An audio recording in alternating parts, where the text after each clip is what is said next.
Hello mga karusi, mga karusimoto. Mga karusimoto, no, dito tayo sa may Rusi, no, Rusi Dagupan, no, Karanglaan branch, no. Mga yan sa sumasabay talaga si Rusi ngayon kasi papakita ko sa mga yan. So yung mga yan yung scooter nila na pwedeng pang dalawahan o pang tatluhan, pwedeng angkas sa likod. Nasa likod ko yan sa ito may yung Rusi nito, yung pangalan ko,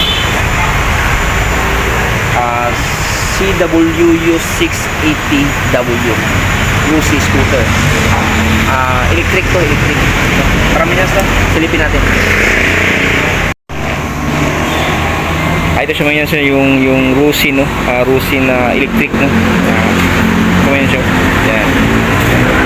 Yan siya mga yan siya. Ang available ito mga yan siya is color white tsaka color red. Ano mga yan siya. Yan. Ayan mga yan siya. May ilagay sa dito mga yan siya sa harap, no. Yan. Yan siya. Pag namalingki kami yan, siguro yung paglagan dito. Ito yung harapan niya mga yan. Yan. Ito yung ano niya, signal light niya. Yan. Ito siya mga yan. Upuan natin, upuan. Yan. Yun. Ito yung ano niya, mga push button niya, busina. Yan. Okay. Yan. Oh, ito yung takbo niya siguro malakas, no? 1, 2, 3. Yan. Ito starter. Yan. Ito ba yan siya? Digital to. Electric, no? Tara. Tapos yung gulong niya mga yan son. Sukat niya, tatlo. Tapos nakasubis ito mga yan so. Yan. Yan so. Yan. Tapos dito yung mga yan so. Rusi Glow, no? Parang na Rusi Glow 650. Yan. Rusi Glow.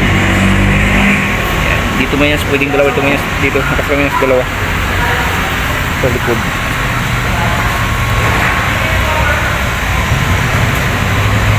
Tapos may yan, ito may yan, lagayan sa likod, oh. Ito.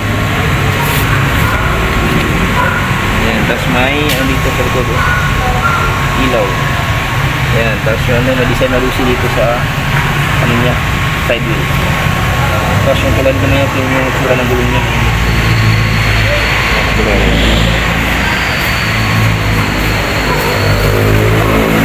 Tapos yung presyo naman ito. Ito yung price niya. Yung cash naman is 50,000 na cash. Tapos down payment is 10,000. 5,980 yung isang taon niya. 1 year 5,980. Base rebates 200. Ayan minus na. Okay. Rusi Glow 650. Yan sir, available na sa may Rusi Karanglaan branch, no, Dagupan City, Pangasinan. Rusi Glow 650 scooter, no, electric, no. Kaya si Rusi sumasabay na sa mga electric si Rusi. Okay, no, salamat sa panood. God bless you. More power, keep safe sana sa buti kayong kalagayan. Bye bye mga Indians.